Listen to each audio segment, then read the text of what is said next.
Hello friends, welcome back to our channel. ನಾನು ಸುಮಾ. ಎಲ್ಲರೂ ಹೇಗಿದ್ದೀರಾ, ಚೆನ್ನಾಗಿದ್ದೀರಾ ಅಂತ ಅಂದ್ಕೊಳ್ತಾ ನಾನು ಇವತ್ತಿನ ವೀಡಿಯೋನ ಸ್ಟಾರ್ಟ್ ಮಾಡ್ತಾಯಿದ್ದೀನಿ. ಬೆಳಿಗ್ಗೆ 7 ಗಂಟೆಗೆ ನಾನು ವೀಡಿಯೋನ ಸ್ಟಾರ್ಟ್ ಮಾಡ್ತಾಯಿದ್ದೀನಿ. ಬೆಳಿಗ್ಗೆ ಎದ್ದಿದ ತಕ್ಷಣವೇ ಬಿಸಿನೀರು ಕುಡಿಯೋದು ಮಾಮೂಲಿ. ಫ್ರೆಶು ಟೀ ಕಾಫಿನೋ ಏನಾದರೂ ಒಂದು ಕುಡಿಯೋದು ಇದ್ದೇ ಇರುತ್ತೆ. ಅದು ಚಿಕ್ಕ ಪುಟ್ಟದೆಲ್ಲ ಏನಿದೆ ಎಲ್ಲದನ್ನು ಮುಗಿಸ್ಕೊಂಡು ನಾನು ಇವತ್ತಿನ ದಿನ ಹೇಗೆ ಹೋಗುತ್ತೆ ಅನ್ನೋದನ್ನು ಸ್ಟಾರ್ಟ್ ಮಾಡ್ತಾಯಿದ್ದೀನಿ. ಇವತ್ತು ಈ ವಿಡಿಯೋದಲ್ಲಿ ಏನಿರುತ್ತೆ ಅಂತಂದರೆ ಲಂಚ್ ಬಾಕ್ಸಿಗೆ ಯಾವ ರೀತಿಯಾಗಿ ಪ್ರಿಪ್ರೇಷನ್ ನಡೀತಾ ಇದೆ ಅನ್ನೋದನ್ನು ತೋರಿಸ್ತೆ, ಅಂದರೆ ಏನೇನೆಲ್ಲ ಹಾಕ್ತಾಯಿದ್ದೀನಿ ಬಾಕ್ಸಿಗೆ ಅನ್ನೋದನ್ನು ತೋರಿಸ್ತಾ ಇದ್ದೀನಿ. ಹೆಲ್ದಿಯಾಗಿ ಸಿಂಪಲ್ಲಾಗಿ ಯಾವ ರೀತಿಯಾಗಿ ಮಾಡ್ಕೋತಾ ಇದ್ದೀನಿ ಅಂತ. ಈ ವಿಡಿಯೋ ನಿಮಗೆ ಇಷ್ಟ ಆಗೇ ಆಗುತ್ತೆ. ಲಾಸ್ಟ್ವರೆಗೂ ನೋಡಿ. ಇಷ್ಟ ಆದರೆ ಲೈಕ್, ಶೇರ್, ಕಮೆಂಟ್. ಹಾಗೆಯೇ ನನ್ನ ಚಾನಲ್ನ ಯಾರನ್ನೂ ಸಬ್ಸ್ಕ್ರೈಬ್ ಮಾಡದೆ ನೋಡ್ತಾ ಇದ್ದೀರಿ, ದಯವಿಟ್ಟು ಸಬ್ಸ್ಕ್ರೈಬ್ ಮಾಡಿಕೊಂಡು ಸಪೋರ್ಟ್ ಮಾಡಿ. ಇವಾಗ ನೋಡ್ತಾ ಇದ್ದೀರಾ, ತಿಂಡಿಗೆ ರೆಡಿ ಮಾಡ್ಕೋತಾ ಇದ್ದೀನಿ. ಇವತ್ತು ಬ್ರೇಕ್ಫಾಸ್ಟು ಏನಂದರೆ ಫ್ರೈಡ್ ರೈಸ್ ಮಾಡ್ಕೋತಾ ಇದ್ದೀನಿ. ಎಲ್ಲ ತರಕಾರಿನೂ ಹಾಕಿಬಿಟ್ಟು ಸ್ವಲ್ಪ ಎಣ್ಣೆನ ಹಾಕ್ಕೊಂಡು ಅದು ಕಾದಿದ ನಂತರ ನಾನು ಅದಕ್ಕೆ ಸಾಸಿವೆ, ಜೀರಿಗೆ ಥರದ್ದು ಏನೂ ಹಾಕ್ತಾಯಿಲ್ಲ. ಡೈರೆಕ್ಟಾಗಿ ಸಣ್ಣದಾಗಿ ಕಟ್ ಮಾಡಿರೋ ಈರುಳ್ಳಿನ ಹಾಕಿ ಚೆನ್ನಾಗಿ ಫ್ರೈ ಮಾಡ್ಕೋತಾ ಇದ್ದೀನಿ. ಫುಲ್ ಸಾಫ್ಟ್ ಆಗಬೇಕು.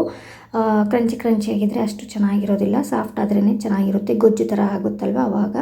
ಹಾಗಾಗಿ ನಾನು ಯಾವಾಗಲೂ ಈ ಥರ ಗೊಜ್ಜು ಥರ ಮಾಡಿನೇ ನಾನು ಫ್ರೈಡ್ ರೈಸ್ನ ಮಾಡ್ಕೊಳ್ಳೋದು. ಯಾಕಂದರೆ ಎಕ್ಸ್ಟ್ರಾ ಏನಾದರೂ ಆಯಿತು ಅಂತಂದರೆ ಎತ್ತಿಟ್ಕೋಬೋದು, ಮತ್ತು ಸಂಜೆಗೆ ನಮ್ಮ ಮಕ್ಕಳಿಗೆ ಆಗುತ್ತೆ ಅಂತ ಹೇಳಿ. ಇವಾಗ ಚಿಕ್ಕದಾಗಿ ಕಟ್ ಮಾಡ್ಕೊಂಡಿರೋ ಕ್ಯಾರೆಟು, ಹೂಕೋಸು ಮತ್ತು ಬೀನ್ಸು ಎಲ್ಲದನ್ನು, ಹೂಕೋಸನ್ನ ನೀರಲ್ಲಿ ಹಾಕಿ ಬಿಸಿ ನೀರಲ್ಲಿ ಒಂದೆರಡು ನಿಮಿಷ ಕುದಿಸ್ಕೊಂಡು ಉಪ್ಪು ಅರಿಶಿನ ಹಾಕಿ ಅದಾದಮೇಲೆ ತೆಗೆದಿಟ್ಕೊಂಡಿರೋದು ಚಿಕ್ಕದು. ಇದ್ರ ಜೊತೆಗೆ ಇನ್ನೊಂದು ಸಿಂಪಲ್ ಸೈಡ್ ಡಿಶ್ಶಾಗಿ ಒಂದು ಮಾಡ್ತಾಯಿದ್ದೀನಿ. ಅದು ಕೂಡ ನಿಮ್ಗೆ ಇಷ್ಟ ಆಗುತ್ತೆ. ಬೋಂಡ ಥರ. ಅದನ್ನು ಕೂಡ ಟ್ರೈ ಮಾಡಿ ನೋಡಿ, ನಿಮ್ಮೆಲ್ಲರಿಗೂ ಇಷ್ಟ ಆಗುತ್ತೆ. ವೆಜಿಟೇರಿಯನ್ ಅವರಿಗೆ ಕಬಾಬ್ ತಿನ್ನೋ ಥರ ಟೇಸ್ಟು ಚೆನ್ನಾಗಿರುತ್ತೆ. ಓಕೆನಾ. ಇವಾಗ ನಾನು ಎಲ್ಲ ತರಕಾರಿನೂ ಹಾಕ್ಕೊಂಡು ಚೆನ್ನಾಗಿ ಫ್ರೈ ಮಾಡ್ಕೊತಾ ಇದ್ದೀನಿ.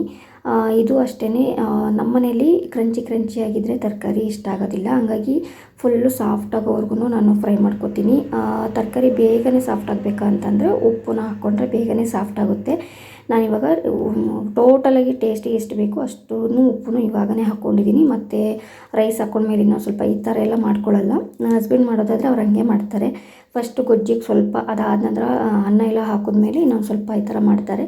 ನಾನು ಟೋಟಲಾಗಿ ಒಂದೇ ಸಲ ಹಾಕ್ಕೊಂಡ್ಬಿಡ್ತೀನಿ. ಇವಾಗ ಉಪ್ಪೆಲ್ಲ ಹಾಕಿ ಅದು ಚೆನ್ನಾಗಿ ಫ್ರೈ ಆಗ್ತಾಯಿದೆ. ಇವಾಗ ಏನಿದೆ ಮಸಾಲ ಪುಡಿಗಳನ್ನು ಹಾಕ್ಕೋತಾ ಇದ್ದೀನಿ. ಸ್ವಲ್ಪ ಅರಶಿನ ಪುಡಿ, ಒಂದು ಸ್ವಲ್ಪ ಖಾರದ ಪುಡಿ. ಇಲ್ಲಿ ಬಂದು ನಾನು ಗರಂ ಮಸಾಲ, ಚಿಕನ್ ಮಸಾಲ ಇದ್ಯಾವುದೂ ಇರಲಿಲ್ಲ.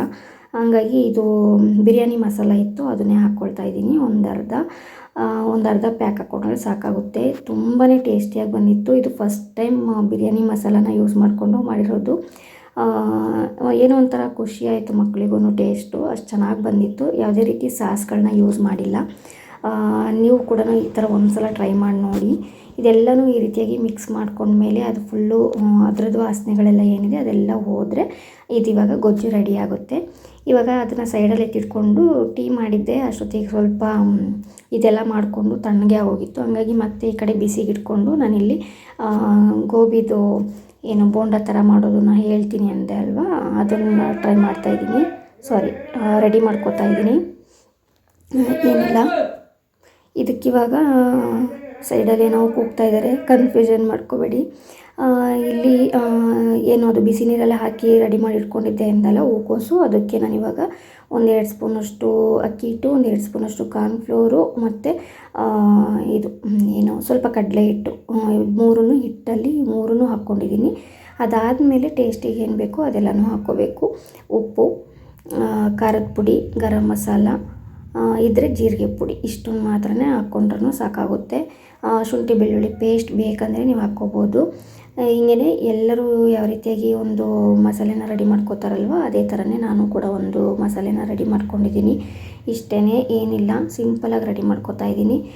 ನಾನು ಇಲ್ಲಿ ಹೆಂಗೆ ಮಾಡ್ತೀನಿ ಅಂತಂದರೆ, ಅಡುಗೆ ಮಾಡುವಾಗ ಪ್ರತಿಯೊಂದೂ ಎಲ್ಲನೂ ರೆಡಿ ಮಾಡಿನೇ ಇಟ್ಕೊಂಡಿರೋದಿಲ್ಲ. ಕೆಲವೊಂದು ಟೈಮು ತೊಗೊಂಡೇ ಹಾಕ್ತಾಯಿರ್ತೀನಿ. ಹಂಗಾಗಿ ನಿಮಗೆ ಲೇಟಾಗಿ ಕಾಣಿಸ್ತಾ ಇದೆ. ನೋಡಿದ್ರಲ್ವ, ಇದು 3 ಮಸಾಲೆ: ಖಾರದ ಪುಡಿ, ಅರಶಿನ ಪುಡಿ ಮತ್ತು ಗರಂ ಮಸಾಲ ಮತ್ತು ಸ್ವಲ್ಪ ಉಪ್ಪು ಹಾಕ್ಕೊಂಡು ನಾನಿವಾಗ ಮಿಕ್ಸ್ ಮಾಡ್ಕೊತೀನಿ. ಡ್ರೈಯಾಗಿ ಹಂಗೆ ಮಿಕ್ಸ್ ಮಾಡ್ಕೋಬೇಕು ಫಸ್ಟು. ಯಾಕಂದರೆ ಅದು 1-2 ನಿಮಿಷ ಕುದಿಸ್ಕೊಂಡಿರ್ತೀವಲ್ವ, ಅದರಲ್ಲೂ ನೀರಿನ ಅಂಶ ಇರುತ್ತೆ. ಆಮೇಲೆ ಬೇಕು ಅಂದರೆ ಸ್ವಲ್ಪ ನೀರನ್ನು ಚಿಮುಕ್ಸ್ಕೊಂಡು ಹಂಗೆ ಡ್ರೈ ಆಗಿ ಕಲಸಿ ಇಟ್ಕೋಬೇಕಷ್ಟೇ. ಒಂದು 5 to 10 ಮಿನಿಟ್ಸು ಸೈಡಲ್ಲಿ ಇಡಬೇಕು ಅದನ್ನು. ಆನಂತರ ಎಣ್ಣೆಲಿ ಹಾಕಿದ್ರೆ ತುಂಬಾ ಚೆನ್ನಾಗಿರುತ್ತೆ. ನಾನು ಕೂಡ ಅದಕ್ಕೆ ಅಂತಲೇ ಸ್ವಲ್ಪ ಟೀ ಕುಡ್ಕೊಳ್ಳೋ ಅಷ್ಟೊತ್ತಿಗೆ ಒಂದು ಏನಿಲ್ಲ ಅಂದರೂ 5 to 10 ಮಿನಿಟ್ಸ್ ಆಗಿ ಹೋಗುತ್ತೆ ನಾವು ಮಾತಾಡಿಕೊಂಡು ಅಂತೇಳಿ ಇದನ್ನು ಫಸ್ಟೇ ಕಲಸಿಡ್ತಾ ಇದ್ದೀನಿ. ನನ್ನ ಮಕ್ಕಳಿಗೆ ಈ ದಿನದ ಏನು ಇದು ಸ್ನ್ಯಾಕ್ಸ್ ಎಲ್ಲ ಈ ರೀತಿಯಾಗಿ ರೆಡಿ ಮಾಡ್ತಾ ಇದ್ದೆ ಅಲ್ವಾ, ಅದನ್ನು ನೋಡಿಬಿಟ್ಟು ಹೇಳ್ತಾಯಿದ್ರು ನಮ್ಮನೇಲಿ ಡೈಲಿ ಇನ್ಮೇಲೆ ಹಿಂಗೆ ಇರುತ್ತೆ ಅಂತ. ಆದಷ್ಟು ಟ್ರೈ ಮಾಡ್ತಾಯಿದ್ದೀನಿ. ಕೆಲವೊಂದು ಟೈಮ್ ಆಗೋದಿಲ್ಲ, ಯಾಕೆ ಅಂದರೆ ಲಾಸ್ಟ್ ವೀಡಿಯೋದಲ್ಲಿ ನಾನು ರೀಸನ್ ಹೇಳಿದ್ದೆ. ಅವಾಗೇನಾಗುತ್ತೆ, ಚಿತ್ರಾನ್ನ ಮಾಡಿದ್ನ ಆ ಚಿತ್ರಾನ್ನ ಒಂದೇ ಮಾಡಿದ್ರೆ ಸಾಕಪ್ಪ ಅಂತ ಅನ್ಸೋಗ್ಬಿಟ್ಟಿರುತ್ತೆ. ಬೇರೆ ಕೆಲಸಗಳು ಎಕ್ಸ್ಟ್ರಾ ಆಗಿರುತ್ತಲ್ವ ಅಂಥ ಟೈಮಲ್ಲಿ ಅವಾಗ ಇನ್ನೇನು ಮಾಡೋಕ್ಕಾಗಲ್ಲ. ಫ್ರೂಟ್ಸ್ ಏನಾದರೂ ಇತ್ತು ಅಂತಂದರೆ ಫ್ರೂಟ್ಸ್ ಕೊಟ್ಟು ಕಳಿಸ್ತೀನಿ, ಅಥವಾ ಮಕ್ಕಳು ಮನೇಲೇ ಬಂದು ತಿಂತೀನಿ ಅಂದರೆ ಅದು ಕೂಡ ಕೊಟ್ಟು ಕಳಿಸಲ್ಲ. ಇವತ್ತೂ ಹಾಗೆ ಆಯಿತು. ಇದೆಲ್ಲನೂ ರೆಡಿ ಮಾಡಿಕೊಂಡೆ ಟೈಮ್ ಫ್ರೀ ಇರೋದಕ್ಕೆ. ಇವಾಗೇನಿಲ್ಲ, ಪೂರ್ತಿಯಾಗಿ ಕಲಿಸ್ಬಿಟ್ಟು ಇವಾಗ ಸೈಡಲ್ಲಿ ಎತ್ತಿಟ್ಕೋತಾ ಇದ್ದೀನಿ. ಇವಾಗ ಗೊಜ್ಜು ರೆಡಿಯಾಗಿತ್ತಲ್ವ, ಅನ್ನ ಆವಾಗಲೇ ವಿಷಲ್ ಹೋಗಿರಲಿಲ್ಲ. ಇವಾಗ ಅನ್ನನೂ ವಿಷಲ್ ಹೋಗಿತ್ತು, ಹಂಗಾಗಿ ಇವಾಗ ಸ್ವಲ್ಪ ಗೊಜ್ಜನ್ನು ಎತ್ತಿಟ್ಕೊಂಡು ಅನ್ನನ ಮಿಕ್ಸ್ ಮಾಡ್ಕೋತಾ ಇದ್ದೀನಿ. ಅನ್ನ ಹಾಕಿ ಚೆನ್ನಾಗಿ ಮಿಕ್ಸ್ ಮಾಡಿಕೊಂಡು ಫುಲ್ಲು ಗೊಜ್ಜು ಕೆಲವೊಬ್ರಿಗೆ ಜಾಸ್ತಿ ಇರಬೇಕು, ಕೆಲವೊಬ್ರಿಗೆ ಕಡಿಮೆ ಇರಬೇಕು, ನೋಡಿಕೊಂಡು ನೀವು ಕಲಿಸ್ಕೊಳ್ಳಿ. ಆಮೇಲೆ ಸ್ವಲ್ಪ ಕಡಿಮೆನೇ ಇರಬೇಕು. ಹಂಗಾಗಿ ನಾನು ಗೊಜ್ಜನ್ನು ಎತ್ತಿಟ್ಕೊಂಡಿರೋದು ಬೇಕಾಗುತ್ತೆ. ಸಂಜೆಗೆ ಏನಾದರೂ ಮಕ್ಕಳು ಬಂದಿದ ತಕ್ಷಣ ಊಟ ಬೇಕು ಅಂದರೆ ಅಂತ ಎತ್ತಿಟ್ಕೊಂಡಿದ್ದೀನಿ. ಇವಾಗ ಕಲಸಿ ರೆಡಿಯಾಗಿದೆ. ಬಾಕ್ಸಿಗೆ ಕೂಡ ಹಾಕಿ ರೆಡಿ ಮಾಡಿದೆ. ಈ ಕಡೆ ಮಕ್ಕಳಿಗೆ ತಿಂಡಿ ಹಾಕ್ಕೊಡುವಾಗ ಇವಾಗ ಇದು ಗೋಬಿದು ಏನಿತ್ತಲ್ವ, ಟೀ ಎಲ್ಲ ಕುಡ್ಕೊಂಡು ಬಂದು ಈಗ ಗೋಬಿ ರೆಡಿ ಮಾಡ್ಕೋತಾ ಇದ್ದೀನಿ. ಟೇಸ್ಟ್ ಮಾತ್ರ ತುಂಬ ಅಂದರೆ ತುಂಬಾ ಚೆನ್ನಾಗಿತ್ತು. ನಿಮಗೆ ಇಷ್ಟ ಹಾಗೆ ಆಗುತ್ತೆ, ಒಂದು ಸಲ ಟ್ರೈ ಮಾಡಿ. ಇದೆಲ್ಲನೂ ಹಾಕಿ ಮಾಮೂಲಿಯಂತೆ ಬಜ್ಜಿ ಬೋಂಡ ಎಲ್ಲ ಫ್ರೈ ಮಾಡ್ಕೊತೀವಲ್ವ, ಹಂಗೆ ಕ್ರಿಸ್ಪಿ ಆಗೋವರೆಗೂ ಫ್ರೈ ಮಾಡಿಕೊಂಡ್ರೆ ಇದು ರೆಡಿ ಆಗುತ್ತೆ. ಈಗ ಹಂಗೇ ನಾನು ಸ್ವಲ್ಪ ಹಾಸ್ಪಿಟಲ್ಗೆ ಕೂಡ ಹೋಗೋದಿತ್ತು, ಹಂಗಾಗ್ಬಿಟ್ಟು ನಾನು ಸಾಂಬಾರು ಕೂಡ ರೆಡಿ ಮಾಡ್ಕೋತಾ ಇದ್ದೆ. ಸಾಂಬಾರು ರೆಡಿ ಮಾಡಿಟ್ಟು ಹೋದರೆ ಮಧ್ಯಾಹ್ನ ಬರೋ ಅಷ್ಟೊತ್ತಿಗೆ ಸಾಂಬಾರು ಇತ್ತು ಅಂತಂದರೆ ಅನ್ನ ಮಾಡ್ಕೊಂಬಿಡ್ಬೋದಲ್ವ.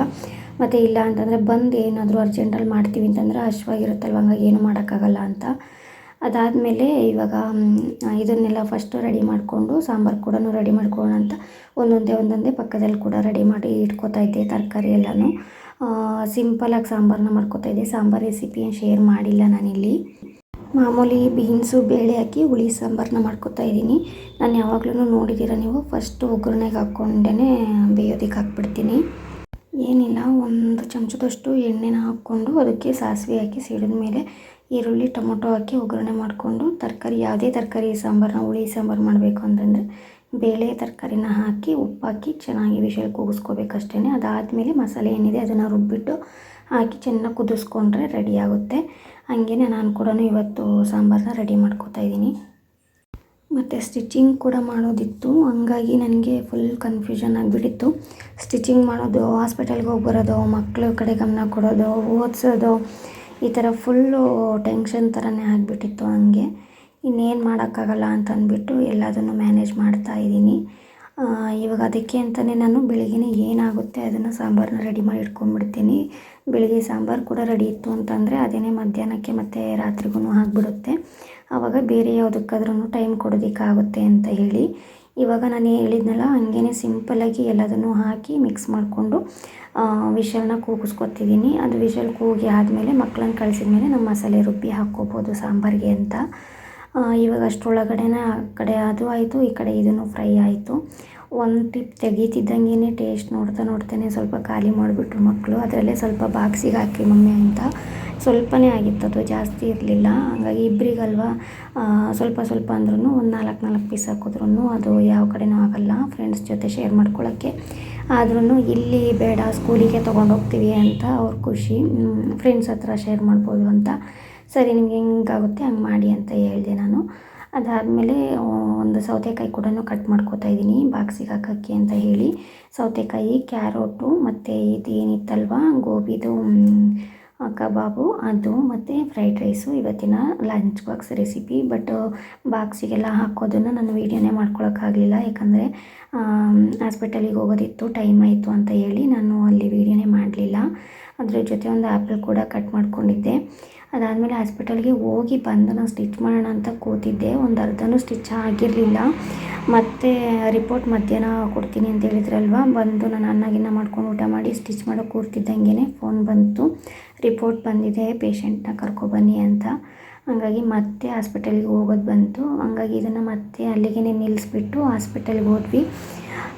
ಮತ್ತು ಅದಕ್ಕೆ ವೀಡಿಯೋನ ಕಂಟಿನ್ಯೂ ಮಾಡೋದಕ್ಕಾಗಲಿಲ್ಲ ಫ್ರೆಂಡ್ಸ್. ನಾನಿಲ್ಲಿ ಚೂಡಿದಾರ್ ಟಾಪನ್ನು ಸ್ಟಿಚ್ ಮಾಡ್ತಾಯಿದ್ದೆ. ಶೇರ್ ಮಾಡೋ ನಿಮಗೇನಾದರೂ ವೀಡಿಯೋ ಯಾವುದಾದ್ರೂ ಸ್ಟಿಚಿಂಗ್ ವೀಡಿಯೋ ಬೇಕಂದರೆ ಕಮೆಂಟ್ ಮಾಡಿ ತಿಳಿಸಿ. ನಾನು ಇನ್ಮೇಲೆ ಅದನ್ನು ಕೂಡ ಹ್ಯಾಡ್ ಮಾಡ್ತೀನಿ. ನಿಮ್ಗೆ ಇಷ್ಟ ಆಗುತ್ತೆ ಅಂತ ಅಂದ್ಕೊಂಡಿದ್ದೀನಿ. ಮನೆಯಲ್ಲೇ ಕೂತ್ಕೊಂಡು ಕಲಿಯೋರಿಗೆ ಹೆಲ್ಪ್ ಆಗ್ಬೋದು ಅಂತ. ಸೀರೆ ಕುಚ್ಚು ಡಿಸೈನ್ ಏನಾದರೂ ಬೇಕು ಅಂದರೆ, ಯಾವುದೇ ಒಂದು ವಿಡಿಯೋ ಬೇಕು ಅಂದ್ರೂ ಕಮೆಂಟ್ ಮಾಡಿ ತಿಳಿಸಿ. ಇದಾಗಿತ್ತು ಇವತ್ತಿನ ವಿಡಿಯೋ. ಈ ವಿಡಿಯೋ ನಿಮಗೆ ಇಷ್ಟ ಆಗಿದರೆ ಲೈಕ್, ಶೇರ್, ಕಮೆಂಟನ್ನು ಮಾಡಿ. ಹಾಗೆಯೇ ನನ್ನ ಚಾನಲ್ನ ಯಾರನ್ನು ಸಬ್ಸ್ಕ್ರೈಬ್ ಮಾಡದೆ ನೋಡ್ತಾ ಇದ್ದೀರಿ, ದಯವಿಟ್ಟು ಸಬ್ಸ್ಕ್ರೈಬ್ ಮಾಡಿಕೊಂಡು ಸಪೋರ್ಟ್ ಮಾಡಿ. ಇನ್ಮೇಲೆ ಆದಷ್ಟು ಕಂಟಿನ್ಯೂಸ್ ಆಗಿ ವಿಡಿಯೋನ ಶಾರ್ಟ್ ವಿಡಿಯೋ ಆಗಲಿ ಹಾಕೋದಕ್ಕೆ ಟ್ರೈ ಮಾಡ್ತೀನಿ. ಸಿಗ್ತೀನಿ ನೆಕ್ಸ್ಟ್ ವಿಡಿಯೋದಲ್ಲಿ. ಟೇಕ್ ಕೇರ್, ಬೈ ಬಾಯ್.